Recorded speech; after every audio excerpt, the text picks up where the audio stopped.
that I realize now that it's a very big responsibility that somebody entrusts you with. अपने बच्चों की film में आपको जब काम करने के लिए बोला जाता है तो आई थिंक ये इतनी बड़ी जिम्मेदारी होती है और इतनी बड़ी खुशनसीबी है मेरी. गुलजार साहब has trusted me with his daughter's first film. Vishal has trusted me with his son's first film. So I think इससे बड़ा endorsement और इससे बड़ी achievement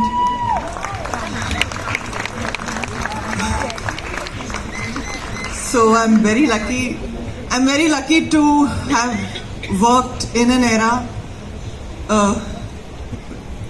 with him. I'm lucky that I came into the movies and I happen to be part of this whole legacy of working with you, Gulzar Saab, working with you, and that has enriched my journey. I don't know what to say. I have no words, and I hope I work with Asman's children also. Thank you for giving me this opportunity and trusting me with your children. Because I know what it must mean to see your children starting off in their careers and making a career of their own. तो मुझे गुलजार साहब बोलते भी थे फिलहाल के बाद, तुम बड़ी हो, संभाल लेना.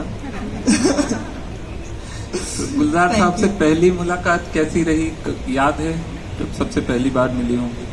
हाँ याद है ना, बोस्कियाना में मैं गई थी and Shabana aunty had told me गुलजार साहब wants to meet you. So I was like, are you sure? से हाँ.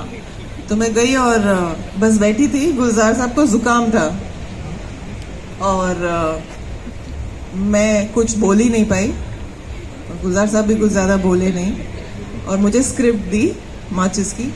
और उस ज़माने में स्क्रिप्ट्स मिलती नहीं थी हमें, तो मैं इतना डर गई, मुझे लगा कि मुझे सारी ना याद करके जानी है अगली बार. Oh my God! तो मैं जाके पढ़ने की कोशिश की और फिर मैं गई और फिर बैठ गई 2 दिन के बाद और फिर मैंने कुछ नहीं बोला और फिर गुलजार साहब ने कुछ नहीं बोला. तो वो बस ऐसे ही था, लेकिन very few sentences he would say and I would try to absorb that. I was so much younger, but I was just completely mesmerized and just overwhelmed by the idea that I'm going to be working with him. I don't know how I did and I don't know what I did, but I did something. Yeah, I got the national award.